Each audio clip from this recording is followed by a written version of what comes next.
লাউ খোসার ভর্তা। লাউ খোসাগুলো প্রথমে ছোটো ছোটো করে কেটে ধুয়ে নিয়েছি। তারপর কড়াইয়ে সামান্য তেল দিয়ে দিলাম কালো জিরে, একটা শুকনো লঙ্কা, একটা কাঁচা লঙ্কা। তারপর ধুয়ে রাখা লাউয়ের খোসাগুলো দিয়ে নুন, একটু হলুদ দিয়ে ঢাকা দিয়ে রেখে দিলাম বেশ খানিকক্ষণ খোসাগুলো সেদ্ধ হওয়া পর্যন্ত। তারপর দিয়ে দিলাম কয়েক কোয়া রসুন আর দিয়ে দিলাম অল্প পেঁয়াজ কুচি। সেগুলো একসাথে নাড়াচাড়া করে রেখে দিলাম বেশ খানিকক্ষণ লাউ খোসাগুলো যাতে সেদ্ধ হয়ে যায়। তারপর লাউ খোসাগুলো সেদ্ধ হয়ে গেলে নামিয়ে নিয়ে সেগুলো নিয়ে এলাম হাত মেশিনের কাছে, মানে শিলে। সেগুলো শিলে বেটে নেব। ভর্তার আসল স্বাদ কিন্তু শিলে বাটাতেই আসে।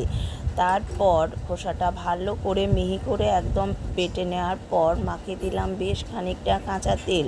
তৈরি হয়ে গেল লাউ খোসার ভর্তা। এটা কিন্তু গরম ভাতের সঙ্গে দুর্দান্ত লাগে। একবার হলেও বানিয়ে দেখো। পুরো ভিডিওটা দেখার জন্য অনুরোধ রইল, আর পাশে থেকে লাইক আর কমেন্ট করার জন্য অনুরোধ রইল।